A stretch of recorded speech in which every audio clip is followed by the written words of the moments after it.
Good evening, ladies and gentlemen. 30th favorite dad in the family community, Papa West, Jacob West, here for another exciting show of TMG Takes the Field, the weekly show where we talk about sports in general. And we're going to kind of change it up just a little bit. And by doing that, I mean we're going to talk about one thing that we have yet to talk about all since the 9 weeks I've been doing this. Plain simple, World Series is going on right now. World Series might end tonight.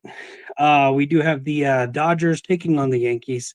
Um, both teams were the number one overall seed. Both teams have the highest salary in baseball right now, so it's kind of one of those um, where it's not a surprise that these two teams are who we got. But as of right now, it is the bottom of the eighth inning. The Yankees are beating the Dodgers 6-4, but the Dodgers have a 3-0 lead in the series. Basically, what that means, baseball World Series is best to seven. So the first team to win 4 games wins the trophy. The Dodgers have won the first 3 games. So if the Yankees want to win the World Series, they have to win every single game. The next game that the Dodgers win will be the end of the World Series. Again, bottom of the eighth. So it's still 2 runs is a very close game. Obviously, we the very first game ended with the Freddie Freeman grand slam. Um, Dodgers are very heavy hitters, so anything could happen. That being said, bottom of the eighth, 1 out, runners on second and third. So Yankees could get some much needed runs just to kind of build a nice little buffer before we get into the ninth inning. With that being said, now we're going to move on to college football. We did have another pretty exciting week in college football. Not a lot of upsets this week, but we're getting kind of to that point where upsets are going to be very few and far between. And really, most times we'll see them as when a lower ranked team beats another ranked team. So we did have our first time talking about a Thursday night game.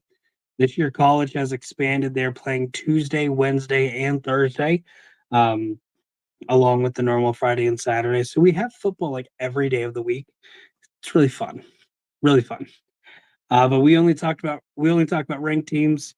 Um, Pitt, the number 19 seed, beat Syracuse 41-13.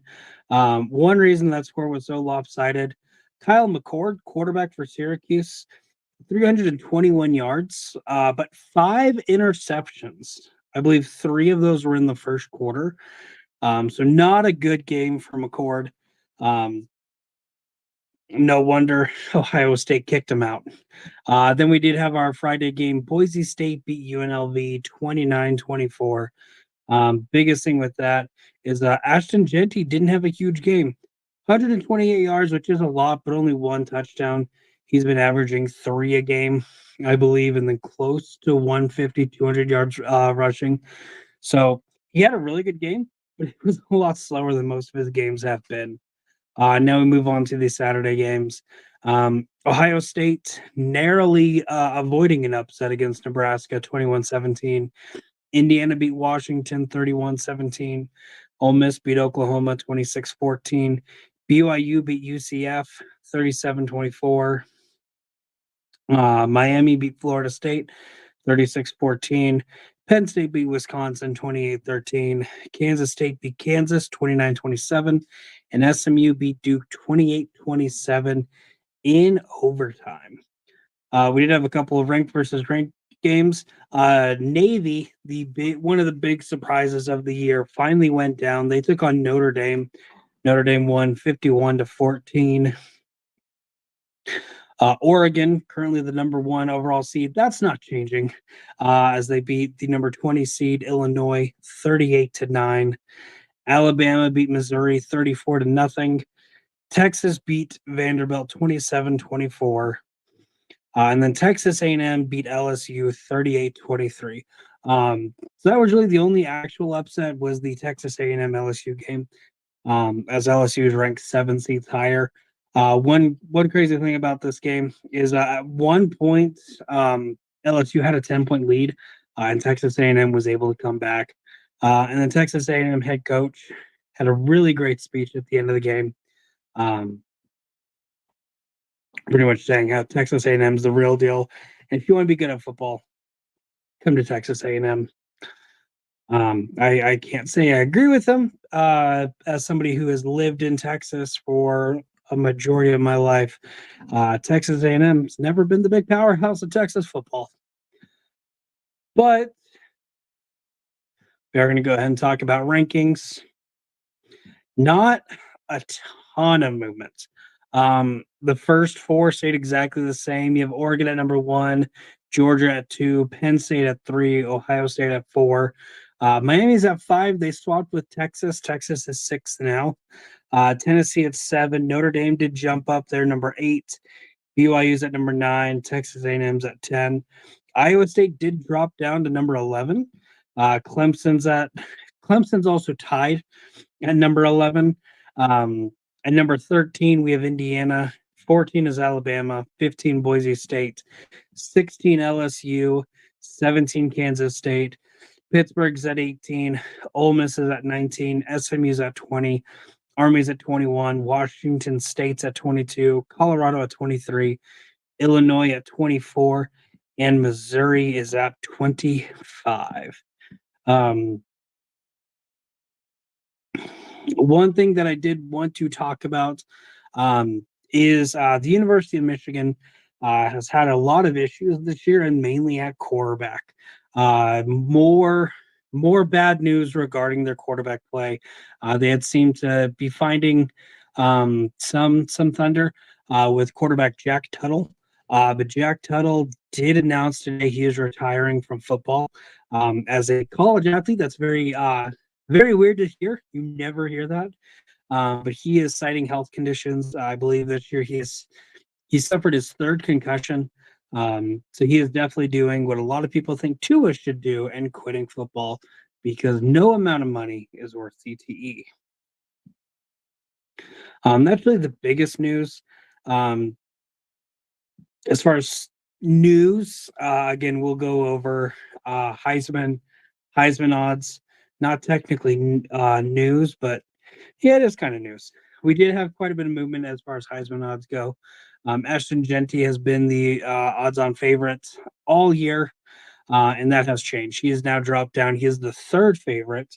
Right now, Cam Ward, quarterback for Miami, is plus 230 odds. So right now, he is the favorite. And I did see something today. The last three Heisman winners, just putting their stats up against Cam Ward in the last 7 games. Cam Ward so far, 2,538 passing yards, 24 passing touchdowns, and then 45 20-plus yard completions, is beating the last 3 Heisman favorites. So Bryce Young, Caleb Williams, Jaden Daniels. Jaden's closest on yards. He threw for 2,294. So Cam's about 300 yards more. Passing touchdowns, he's tied with Bryce Young. Bryce Young had 24 at this time, where Cam Ward has 24. But then as far as the 20-plus yard touchdown completions, he's at 45. Jane Daniels also the second with 43. So he's had a better season than any of the Heisman winners. So if he had these stats those seasons, he would definitely be the Heisman winner. He's been playing very well, and especially with being a transfer from Washington State, like nobody watched him at Washington State, so he's really coming out of nowhere. Because a lot of people are like, I don't know who this guy is. I've never seen him play before. He is balling. Um, he has a good team, good coach around him. It's amazing. But yeah, right now he's at plus 230. In second place is Dylan Gabriel, quarterback for Oregon. He's at plus 250, so right behind him. Oh, I misspoke. Ashton Genty is number 4. At number 3, we do have Travis Hunter, the quarterback wide receiver out of Colorado at plus 380. And then Ashton Genty, running back from Boise State's plus 425. Fifth in the race is Cade Klubnik, Clemson quarterback, but he's at plus 2,000 odds. So really, unless he has a monster game, are monster the rest of the season, and everybody else just stumbles horribly. Um, he's not. He's not getting it. I do want to go over conference standings real quick. See what championship game is going to look like, as most every conference no longer has divisions, and it is strictly going to be the top two teams playing each other. So for the ACC, we still have four teams undefeated. Both Clemson, Miami, SMU, and Pittsburgh have yet to lose a game in conference play.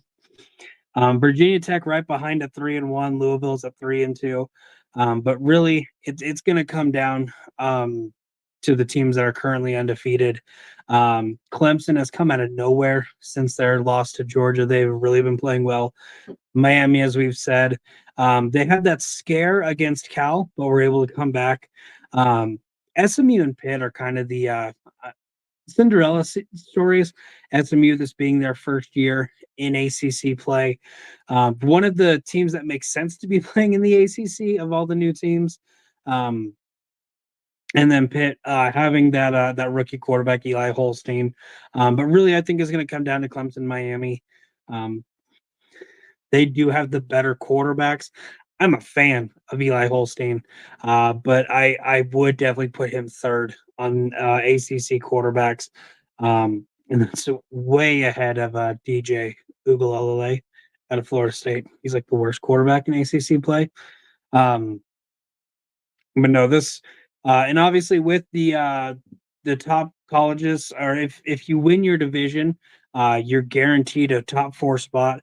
So this is a big conference to win, because Clemson or Miami, if it is one of the two of them, Pittsburgh could come out of nowhere. Let's be honest here.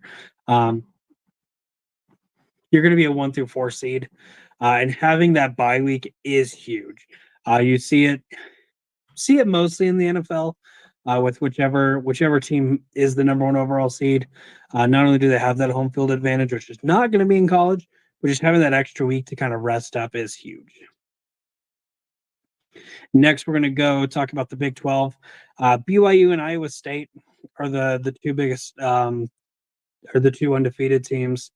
Then you have Kansas State, Colorado at 4-1. TCU, Texas Tech, Cincinnati, and West Virginia, and Arizona State all have 2 losses. So still a very wide open race. I am kind of feeling Colorado though. I realize they do have that one loss, so they have to have a lot of stuff go right for them, but they have been playing a lot better. They have definitely been stepping up compared to how they started out the season. This is definitely a team that can kind of come back and pretty much be that force to reckon with. Iowa State and BYU are both really good teams. Kansas State has a great quarterback too, Avery Johnson. So that's gonna be a fun race also. Big Ten, Indiana and Oregon and Penn State are all undefeated.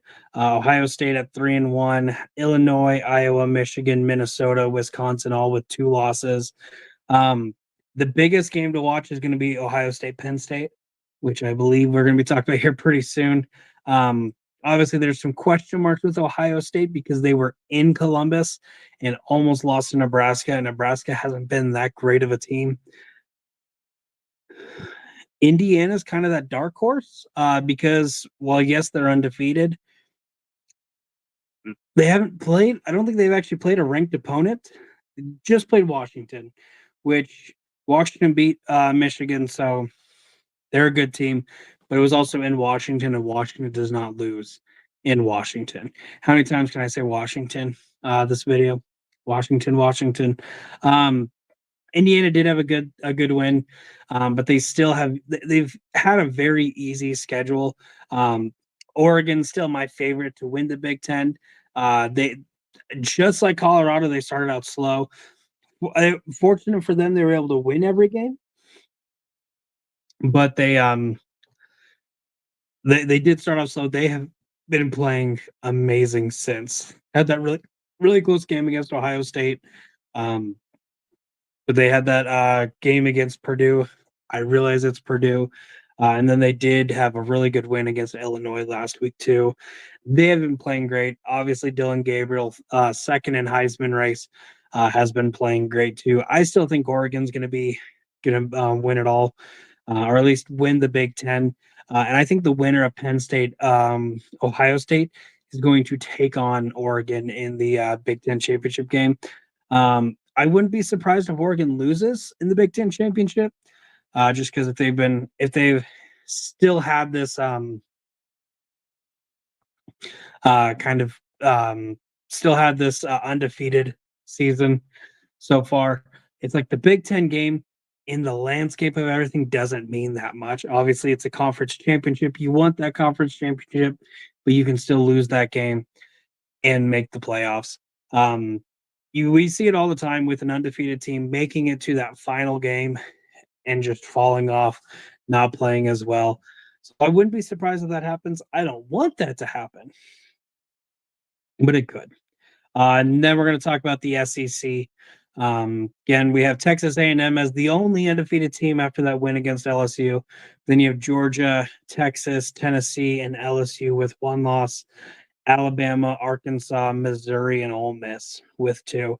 This one's an interesting one because I do not think Texas A&M is going to stay undefeated up until the conference championship. I believe they play Texas at the end of the regular season. I do think Texas gets the win there. Um, Texas, I think it's gonna be a Texas Georgia rematch. I really do. Tennessee is a dark horse, kind of. Um, Nico, whatever his last name is definitely a great quarterback too. That defense has been great, also. But I see it being a Georgia Texas rematch. Both teams winning out the rest of the season, and I think Texas didn't realize how good Georgia was when they played them, and kind of just like, oh, this is what SEC football is, and that's why Georgia was able to get to such a quick start.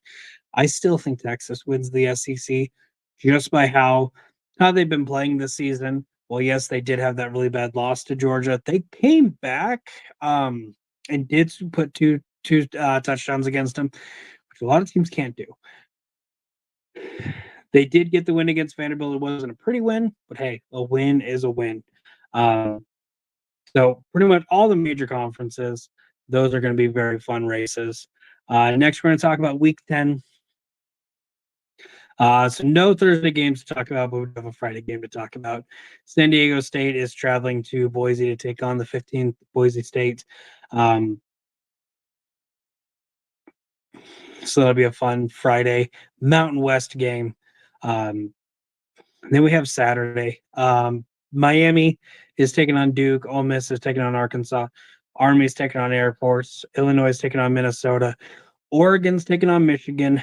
Georgia's taking on Florida. Iowa State's taking on Texas Tech. Indiana's taking on Michigan State.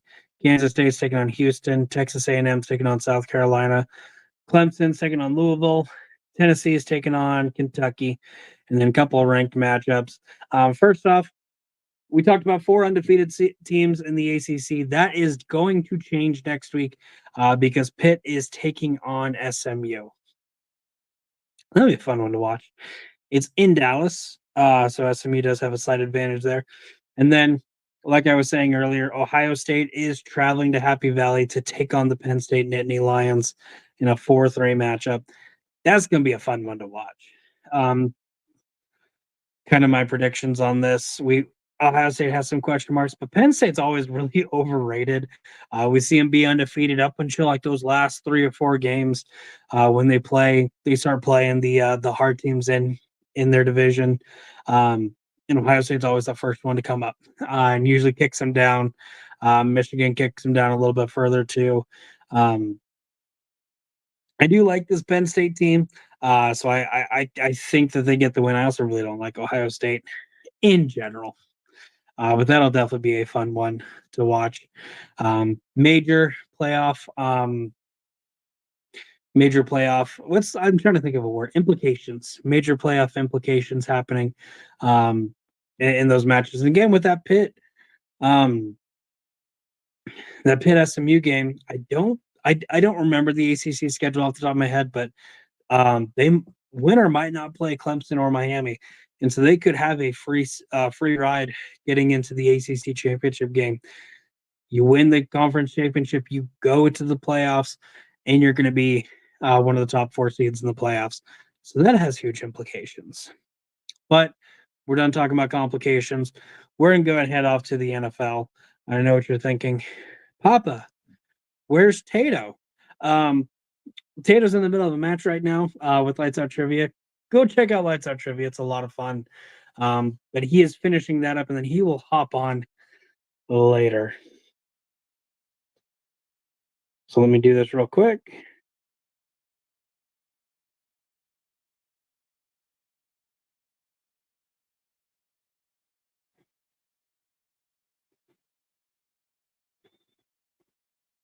All right. So we did have a very exciting week 8 in the NFL. Our Thursday night game, the Vikings traveling to Los Angeles to take on the Rams. Rams having all of their weapons, Puka Nakua and Cooper Cup were both there.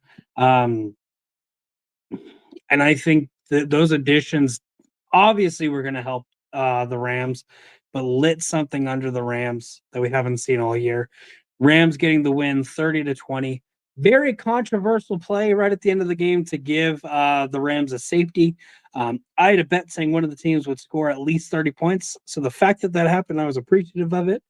Um, but like when you see the player like hold his head in shame, um, you know he knew what he did. So we don't talk about the controversial stuff. We just talk about football in general. Um, then we move on to the Sunday games. So the first game we're going to talk about is the Eagles beating the Bengals 37-17, snapping a 25-year curse. The Eagles have not beaten the Bengals in 25 years, pretty much since I've been alive. Um, I was 5 the last time they won. They did have 2 ties, the Eagles and Bengals. So the Bengals have had their number. And just because I like being transparent, when I made my overall graph, I had the Eagles being undefeated until this week. I had them going 6-0, but I had them losing to the Bengals being their first loss because that's not the way the season started. That's why I kind of changed my picks, and I predicted that the Eagles would win in mine and Tato's thing. But no, great game, really on both ends. Jalen Hurts, 236 yards, a touchdown, had 2 running touchdowns. Saquon Barkley, 108 yards. Devontae Smith with a 45-yard touchdown reception from Hurts. Joe Burrow, 234 yards, a touchdown. Did throw an interception, which I'm not going to say was a bad interception because he was throwing, I believe it was to Chase. Isaiah Rodgers did kind of reach out and bat it away. And then CJ Gardner Johnson was just too close and was able to pick that up. So CJ Gardner Johnson, I'm glad you can intercept the ball again. The year we made it to the Super Bowl, I think he had the league high for interceptions, or at least for most of the regular season, he was the interception leader. So let's get back on that. Next, we have a very surprise game. The Jets, both Tato and I thought that this would finally be their big win after losing their after firing their head coach. Call a spade a spade. But that's not the case. The wow. New England Patriots did get the win 25-22. Drake May did leave the game. I don't remember exactly why, if it was a concussion or what the injury was.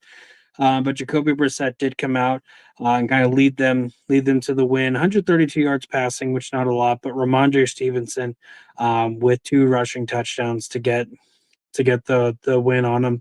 Aaron Rodgers had a decent game, 233 yards, and no bad interceptions. So that was exciting. Next, we had the Packers taking on the Jags.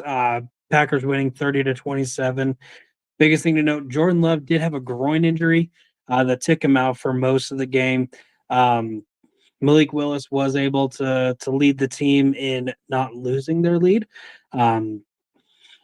But Jacoby Jones, Josh Jacobs, sorry, 127 yards, 2 touchdowns. Definitely the focal point of that Green Bay offense. as they got the win. Trevor Lawrence, 308 yards, 2 touchdowns.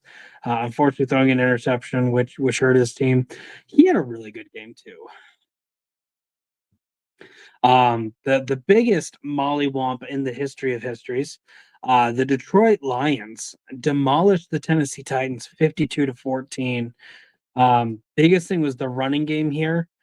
You had Jameer Gibbs with 127 yards and a touchdown. David Montgomery, not a lot, 33 yards, but still getting a touchdown. Biggest thing with this is Jared Goff only 85 yards, but he did throw 3 touchdowns. I believe it was 6 or 7 individual Lions scored a touchdown in this game. This was very similar to the Cowboys game where they couldn't do anything wrong. Anytime they touched the ball, it was going in the end zone, no matter how hard they tried not to. Kind of a shootout that none of us were expecting. The Falcons traveling to Tampa Bay, beating the Buccaneers 31-26. Baker Mayfield did throw for 330 yards, missing both of his top receivers. Cade Otton definitely stepped up. Baker threw for 3 touchdowns. Cade Otton scoring 2 of those in a great National Tight Ends Day performance. Kirk Cousins, 276 yards, 4 touchdowns, including 2 to Kyle Pitts. Again, National Tight End Day. So again, a shootout that not a lot of people were expecting. But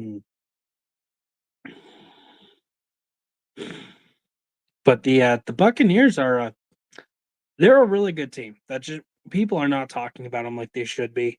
Um, Next, we're going to move on to a very exciting game.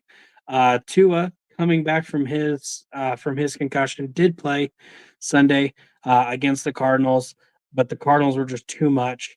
Getting a late game field goal to win 28-27. Kyler Murray 307 yards, 2 touchdowns. Trey McBride again, National Tight End Day, had 124 yards, no touchdowns. But yeah, this was one of those. It wasn't a great game, but it was still exciting just because of how close it was. But again, the Dolphins have just not been playing great all season. Next, another big surprise.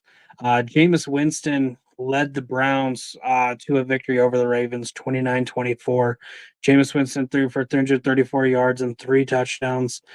2 of them went going to Charles Tillman. Lamar Jackson did have a decent game, 289 yards, 2 touchdowns. Derrick Henry, 73 yards and a touchdown. But the Browns were too much for the Ravens. Very not I'm not gonna say surprising, but just hearing Kevin Stefanski constantly saying that Deshaun Watson is our gives us our best chance of winning. His first full game out, you give it to Jameis, and he does that. Okay. Texans taking on the Colts. Texans win 23-20. CJ Stroud, 285 yards and a touchdown. Joe Mixon, 102 yards and a touchdown. Biggest talking point as far as the Colts go is Jonathan Taylor with 105 yards and a touchdown. And then Josh Downs did have 109 yards receiving and a touchdown. Anthony Richardson did throw for 175 yards, had a touchdown and an interception. Kind of got close to making a comeback. It was 23-13, kind of halfway through the fourth quarter. We're able to get a touchdown to close that lead a little bit, but unable to fully come back. We'll talk about the Colts here in a second, or a little more here in a second. Next, we're going to move on to our 4 o'clock games. So we have the Chargers beating the Saints 26-8. This was a very boring game for the first half. It was 9-5, which is a really good baseball score. There was a blocked punt that turned into a safety for New Orleans, which is how they got 2 points. But really just not a lot of offense really for either teams up until the second half. Los Angeles was able to kind of ignite some fire. Justin Herbert, 279 yards and 2 touchdowns. Biggest thing, Ladd McConkey, their rookie receiver, has definitely been performing well. 111 yards, 2 touchdowns. J.K. Dobbins, 57 yards and a touchdown. But oh my goodness, the Saints. They beat they destroyed the Panthers. Everyone's like, well, it's the Panthers. Nothing surprising there. Then they destroy the Cowboys. Okay, in Dallas. It's like, okay, maybe this is a team. Had a very good game against Philadelphia, but did not come out with a win, and they have just fallen from there. So there's definitely some changes that need to be made. Obviously, one big thing is Derek Carr has been out. He might be making his return this week, but there's no certainty on any of that. But the only certainty is something needs to change with the Saints team. Next, we're going to talk about the Bills and the Seahawks. Bills win 31-10. Josh Allen, 283 yards, 2 touchdowns. Did throw his first interception for the year. Also had a fumble. So he has been very good about protecting the ball this year. This game kind of challenged that a little bit, but I don't think it's going to lead to anything major. He has still done very well about protecting the ball. And just a bad game on that end. They still got the win. James Cook, 111 yards, 2 touchdowns. And then Keon Coleman was lights out, got a touchdown. Dalton Kincaid got a touchdown. Shakir, 107 yards, no touchdowns, but definitely the leading receiver just as far as yards go. Bears Commanders. The Tato and I were on a video call when this game happened. This was bad. This was bad. It was a very fun game. From start to finish, let's be honest, it was very close. Um, it was never more than a 2-score game. It was 12-0 at one point, and then the Bears started coming back, getting the lead with 25 seconds left in the game. You think that's it, and then Jaden Daniels getting that crazy Hail Mary to give him the win. Obviously, he was 3 yards short, but the ball was tipped up. No, Brown, I can't remember his first name, was in the end zone and just grabbed it, getting the touchdown. It's one of those where if you didn't care about the game, or if you were a Commanders fan, you were happy because that's a storybook ending.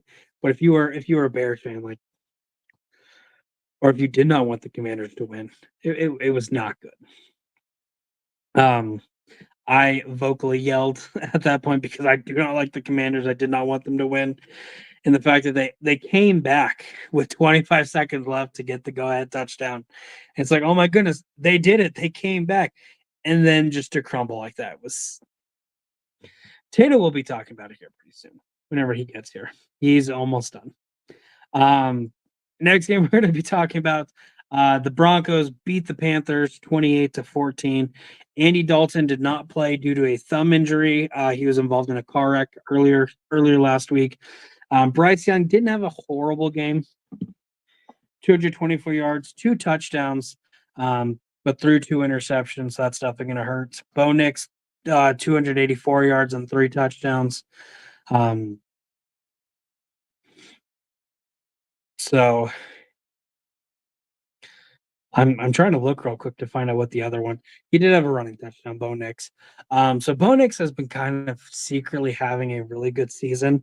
I mean, when you think of the rookie quarterbacks, you think of Jaden Daniels, you think of Caleb Williams, but Bo Nix had some really bad interceptions the first 3 weeks that I think is going to take him out of rookie of the year conversation.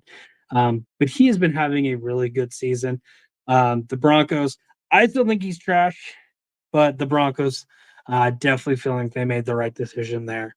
Um, and again, 28-14, when you can double your opponent, regardless of where you are or who it is, it's a good win. Then we have the Chiefs taking on the Raiders.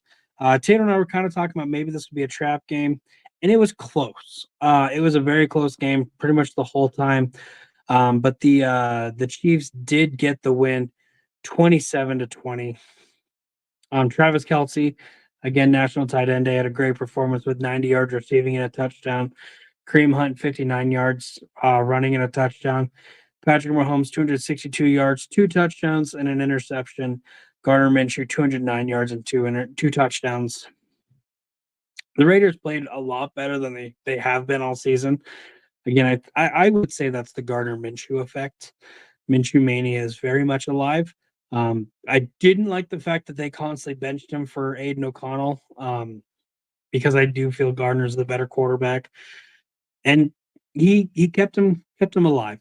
Just unfortunately, the Raiders are a really bad team.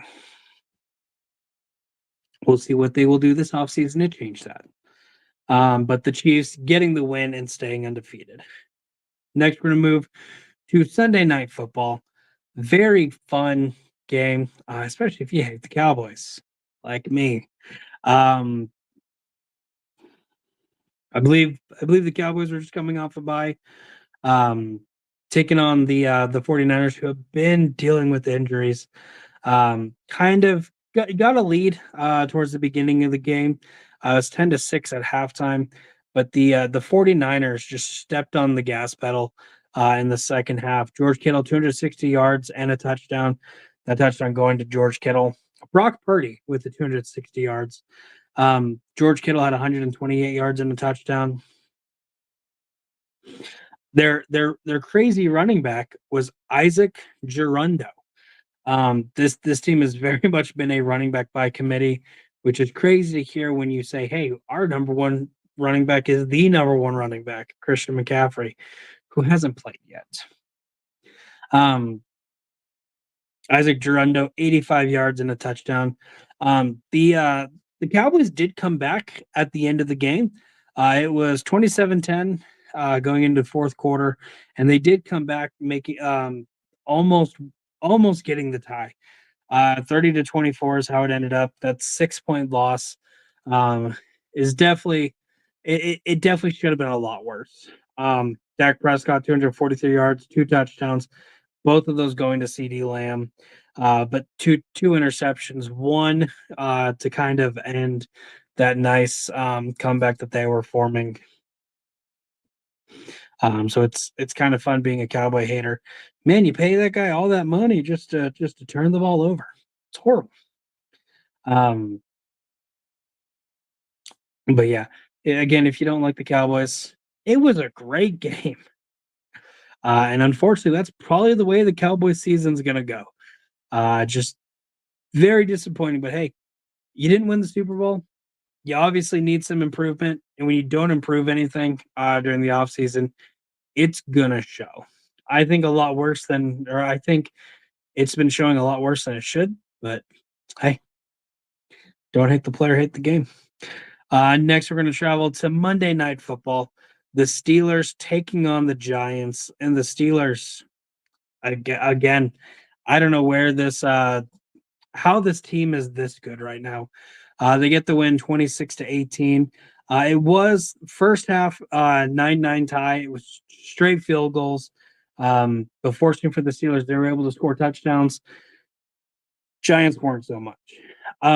Russell Wilson, 278 yards and a touchdown. Najee Harris with 114 yards rushing. He's been electric all year. And then with the one big note too is Calvin Austin with a 73-yard punt return for the Steelers, which actually gave them the lead in the third quarter. But definitely, this is a very surprising Steelers team, because most people were saying that they were not going to have a winning record this year. They are 3 wins away from having a winning record, and we are just now at the halfway point to the end of the season. So, Mike Tomlin, Coach of the Year. Tito, what do you think? Mike Tomlin, Coach of the Year? Yeah, man, that guy's always a good bet. I heard something. He's never been in the conversation for Coach of the Year. But if there's any season he should be, it should definitely be this season. But Yeah. what were your thoughts on the weekend that was week 8 of the NFL season? Oh, I pretty much only watched one game and then was emotionally devastated and had no more juice for football for the week. So, yeah, it was a rough shake. But you can't look at the results. Cole Kmet kind of talked me down on it. It's like, hey, they had the game won fundamentally. The defense still hasn't allowed over 21 points in 13 weeks. Even with that last one, big learning moment. You hope that, I mean, if here is where you take it and not in a NFC championship game next year or down the line, I'm good with that. But this is still one of those ones that's going to be seared in your football fan memory forever. Yeah. It's a double doink, Jay Cutler riding the bike, just those images that burn in any Chicago Bears fan. These once in a decade type plays that have happened 4 times to the Bears in their past 20 games. Yes. They've been 90+% to win in the fourth quarter and just managed to snatch fucking defeat from the jaws of victory. Yeah, man. That one feels like, I mean, fuck, I'm not a smart guy. I'm an idiot, but maybe that's a coaching thing. I don't know. Well, like I said, we were on a video call when that happened. And I think I was like 2 seconds ahead of you because you could just hear me like, oh my goodness. No, I screamed. I was muted. I screamed like 30 seconds before you did. Oh goodness. So I was way behind you. I think what I was thinking was during when the Bears scored, like, or during that drive, you were saying things that happened after I was seeing them. So that's maybe where I thought that. But again, when I watch on my phone, I kind of go in, start multitasking, and it kind of skips or doesn't skip, but pauses and then plays. So I'm a little behind there. So that could have been what happened too. But so as far as our predictions go, we were different on 2. I got both of them right. I had the Eagles beating the Bengals, where you had the Bengals winning. And then with the Cardinals-Dolphins game, I had the Cardinals, you had the Dolphins. So that had me at 12-4 for the week, you at 10-6, taking me to 80-43, and you're at 74-50. So it's still pretty close. But I do have a six game advantage on. What are we at? So I am at 80-43. All right. And you're at 74-50. I'm realizing I did numbers wrong somewhere. Yeah. Okay. So 74 plus 50, that's about 124. I'm at 123 somehow. So I'm just gonna give myself an extra loss. And I will figure out where I messed up later. So I'm at 80-44. You're at 74-50.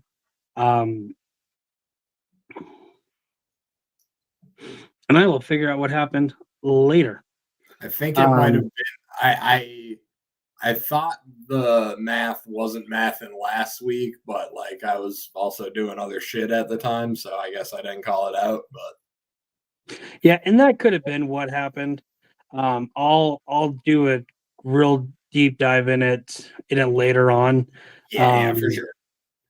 We can move on. We're good. Yeah.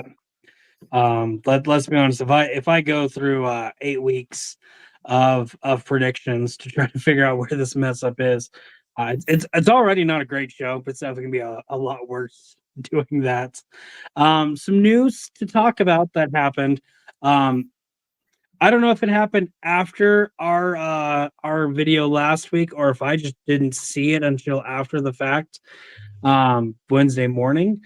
But DeAndre Hopkins was traded to the Chiefs.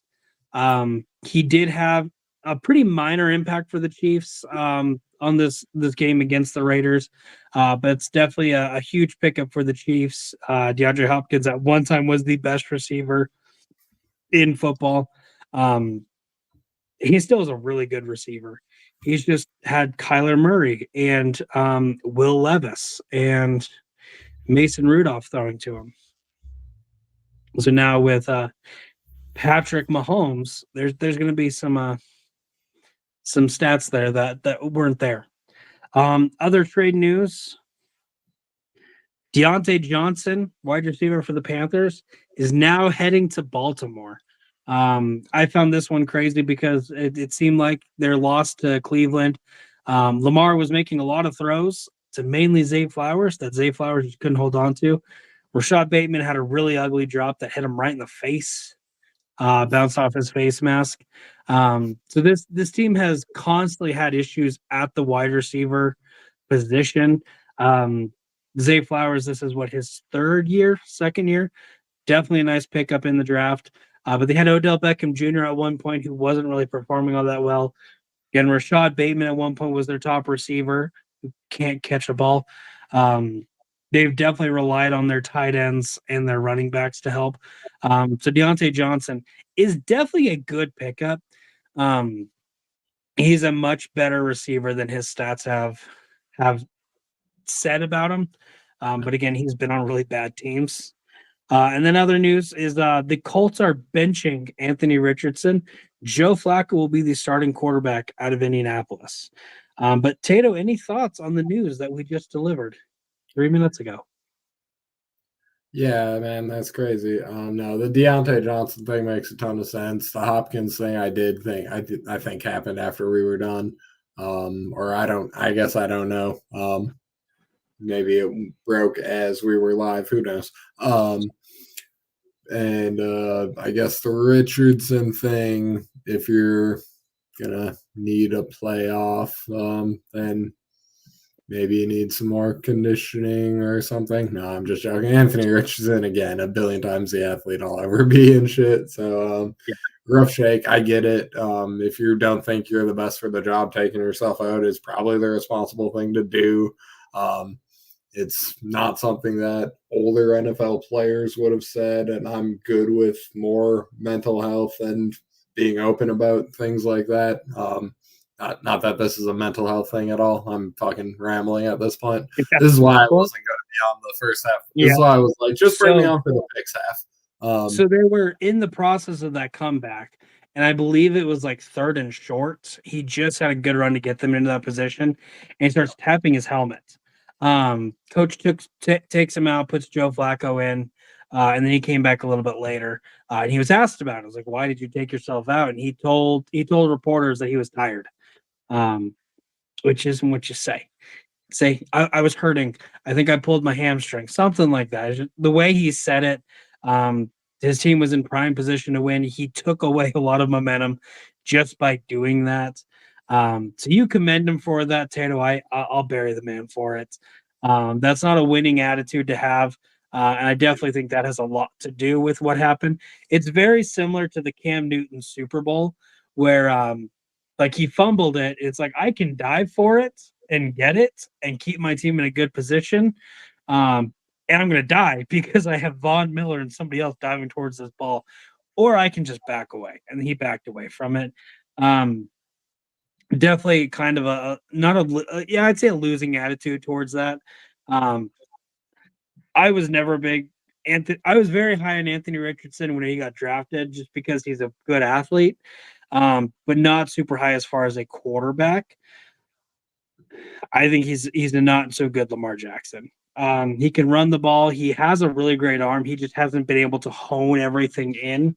Um, and maybe letting him sit the bench, learn a little bit from watching Joe Flacco, maybe that'll put him in a better position. You never know. But now we'll go ahead and talk about the upcoming week in the NFL. First game we have Thursday night. The Houston Texans are traveling to New York to take on the Jets. As of right now, the Jets are 2-point favorites. I don't know how the Texans are a much better team. I will say they did suffer a loss. Stephon Diggs did tear his ACL Sunday, so he will be out the remainder of the season. But they still have Nico Collins. They still have I can't think of their tight end name. Um, Literally just left my mind. That's horrible. Dalton Schultz. And this team is a lot better when Joe Mixon is running. I have the Texans winning. Taylor, what about you? Yep, Texans. All right. Next, we have the Sunday games, those 1 o'clock windows. The first one we have is the Miami Dolphins traveling to Buffalo to take on the Bills. Bills are 6-point favorites. Tato, tell me your thoughts. Bills. Yeah, I just think they're definitely a little better. And the Dolphins, fucking, they keep biting me in the ass. I got to keep not picking them after that. Yeah. I definitely Tua being back is huge for him. Raheem Mostert had a great game this last Sunday, something I didn't really talk about that much. So it's good to see him back too, performing very well. But unfortunately, with the Dolphins, they don't travel well. They especially don't travel in cold weather, which Buffalo very much is. Um, and so this is going to be very uphill for the Dolphins. So much uphill that they can't travel uphill. I have the Bills winning. All right, next we have the Broncos traveling to Baltimore to take on the Ravens. Ravens are 9.5-point favorites. I think that margin is too much. I think this game is a lot closer than what people are thinking because I really like this Broncos team. Even if Bo Nix is trash, he's like a white Lamar Jackson. It's crazy. I think the Denver defense is one of those defenses that people just don't talk about like they should. But all this to say, the Ravens are really mad that they lost to the Browns. I have the Ravens getting revenge, getting a win. Yes, I also have the Revenge winning this game here. I think they're got the chip on their shoulder. I think that's what happening is I was just mixing words and I just mixed Ravens and revenge. I'm gonna say that. That's what happened. All right, Tato. Next we have the Chargers traveling to Cleveland to take on the Browns. Chargers are 1.5-point favorites. Tell me your thoughts on this one. I love that the Browns got a W, obviously, with Jameis Winston at quarterback immediately, like we said. That's going to be awesome. Didn't expect it against the Ravens, but cool. I think they do cool the Jets here, though, and the Browns take the loss. All right, so going with the Chargers on this one. Um, yeah, I like I said earlier, I think Kevin Stefanski was very wrong when he said Deshaun Watson gives us the best chance of winning. I think it was more of owners saying, "Hey, we're going to have to play this guy because we're paying him way too much money." But the fact that he said that, and then their first game without Deshaun Watson, Jameis was lights out. Um, You see what happens when you use your 3 timeouts at the end of the game? Yeah, it's crazy. So I agree with you that I think the Jets are going to kind of cool down a little bit for the Browns. However, they're playing the Chargers, which is a very much a slow team. They haven't been starting off the game too hot. I think the Browns have a really good first half, and it's too much for the Chargers to come back. I have the Browns winning this one. All right. Next, we have the Saints traveling to Carolina to take on the Panthers. Saints are 7-point favorites. Again, Derek Carr might be coming back to play this game. Um, but again, kind of being the little transparent self that I can be. Um, this was the game that the Panthers won in my little graph, and this was the only one that they won. I don't think that changes. I think they win this game. And this is like probably the only time I will pick them. I think the Panthers win this game in a very ugly game because both these teams suck.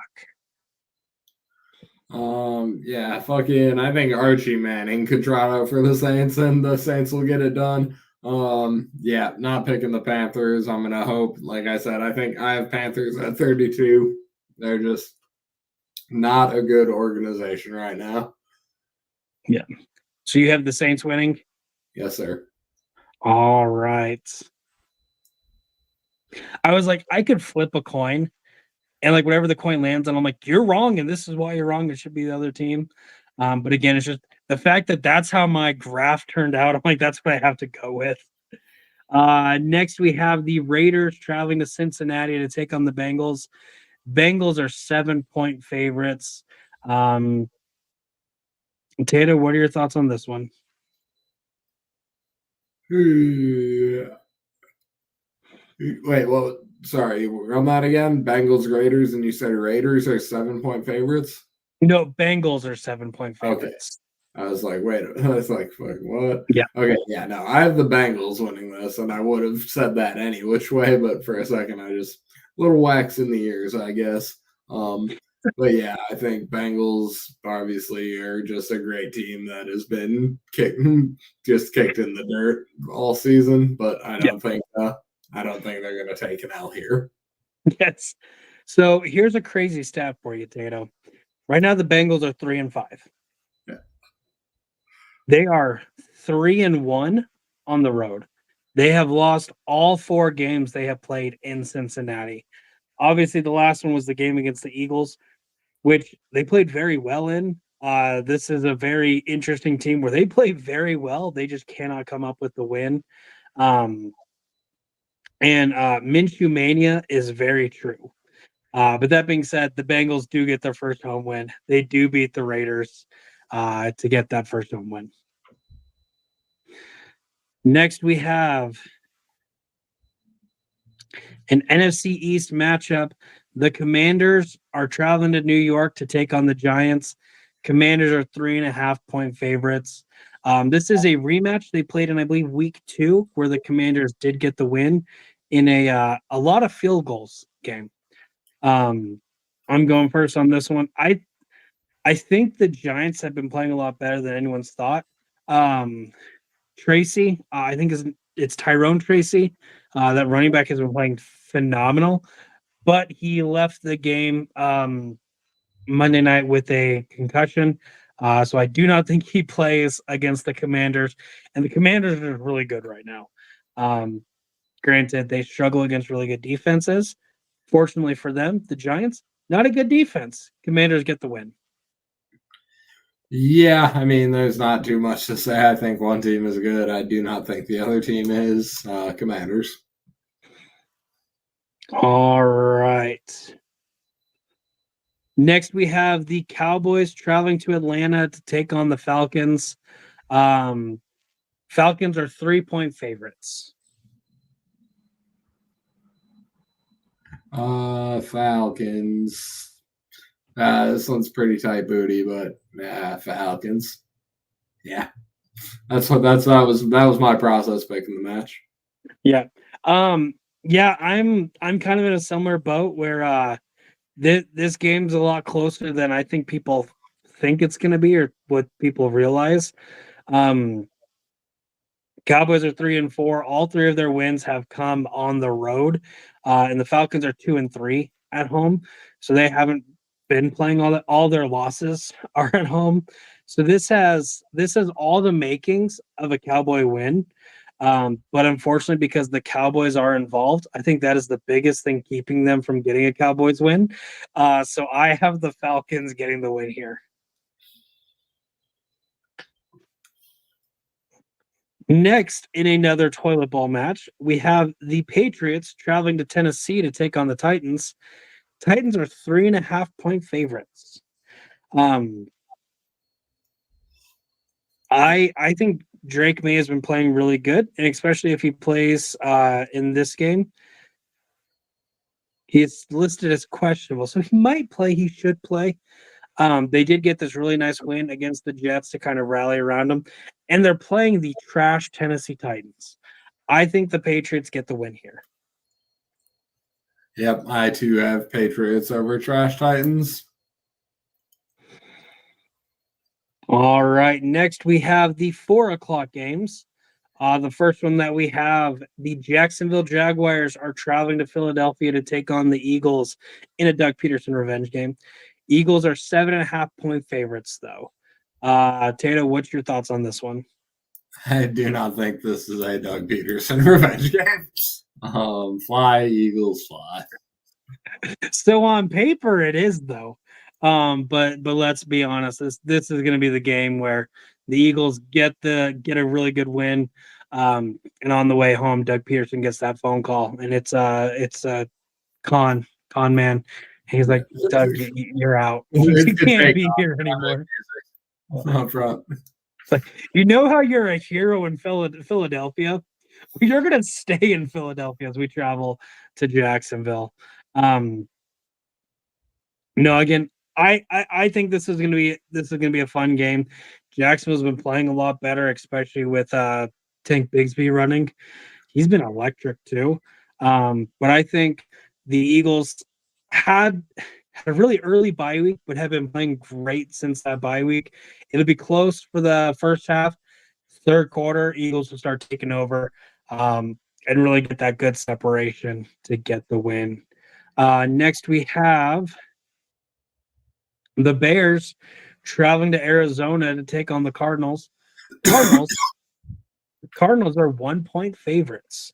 But I think the Bears loss this last Sunday was needed to kind of bring them down to earth because they've been playing great. But it's still just the hey, we're not a perfect team. We have our flaws. I think that loss brought them down to earth, and I think it was well needed. I think they're going to play Kyler tough. They're going to turn the ball over a couple times, which they didn't do against Arizona. They didn't do as much against Washington. I think the Bears get a bounce back win here. I would love to have the same pick as you on this occasion, but I do not. The Bears just don't win the 50-50 away games under Matt Eberflus. They're like 3-17 in these types of games. It's not good. I can't trust them to win this one. So hopefully, I'm gonna I'm picking the Cardinals, and either I get a point up on you, which I need, or I'm wrong and I get the Bears win, which means more to me. So I'm putting myself in a win-win position. All right. Next game, we have the Lions traveling to Green Bay to take on the Packers. Lions are 3.5 point favorites. What are your thoughts on this one, Tato? I think the Lions get it done. Packers are good. I don't know what the dealio is with Jordan Love. Shabado. But yeah, I think the Lions are the best team in the NFC. Yeah. From what I hear, is it's not a major groin injury.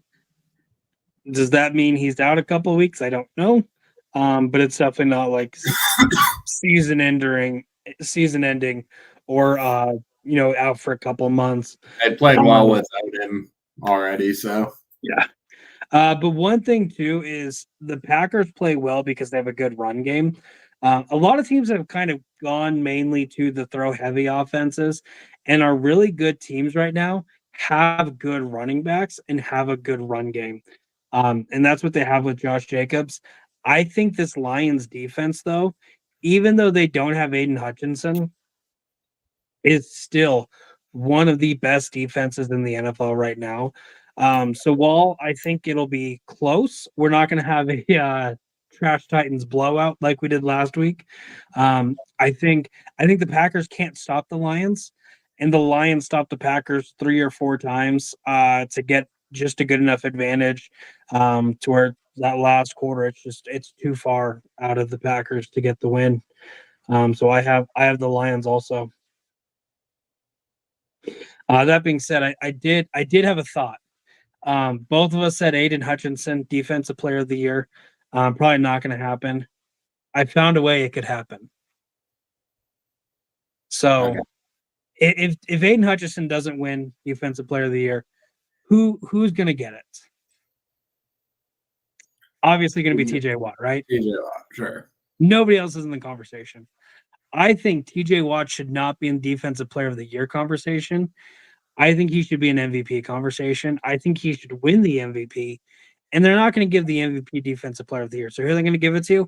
The person who had 7 great weeks of defensive football, Aiden Hutchinson. So it still could happen. It's not going to happen. Let's be honest. Okay. It's not going to happen. It was just a thought I had while watching the Steelers game. I'm like, man, he should be MVP because he's the reason they've won 6 games. But no, we'll go ahead and go on. We have the Rams taking on the Seahawks. Rams are 1.5 point favorites. I believe I'm going first on this one.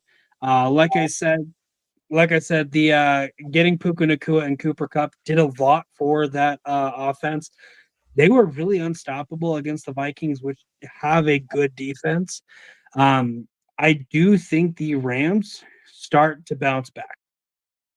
That being said, if they lose this game, um, Cooper Cup's getting traded. So he has that in his mind. He's going to play lights out. And I think the Rams get the win here. Hey, Cooper Cup's coming to Lights Out Trivia? Fuck yeah. Can't wait. Check out the next match tomorrow at 9 p.m. Anyway, I have the Rams getting it done here too. I think they are getting healthy. Stafford, Cup, Nakua, Magic. Yeah. And it's like the Seahawks, you either get a really good team or a really bad team. So I think that plays into it a little bit too. Next, we have our Sunday night game. The Colts, finally playing a primetime game, are traveling to Minnesota to take on the Vikings. Tato, what are your thoughts on this? Vikings are 5-point favorites. Almost forgot that. Tato, what are your thoughts? I think Anthony Richard might come and beat the shit out of me for questioning his mental health or some shit. No. I got the Vikings here. They're still good. Obviously, they haven't won in 3 weeks, but that's okay. Shit happens. But I think the Colt. But Flacco, man, I never count on Joe Flacco. Now I'm kind of second guessing myself. I'm going to take the Vikings, though. Okay. It's like hurry up and say it before you do second guess yourself fully. No, I think the biggest rivalry here is us and whoever schedules these Sunday night, Monday night games. Because why am I watching the Colts play the Vikings on Sunday night? There's a lot more exciting games going on, like the Lions Packers.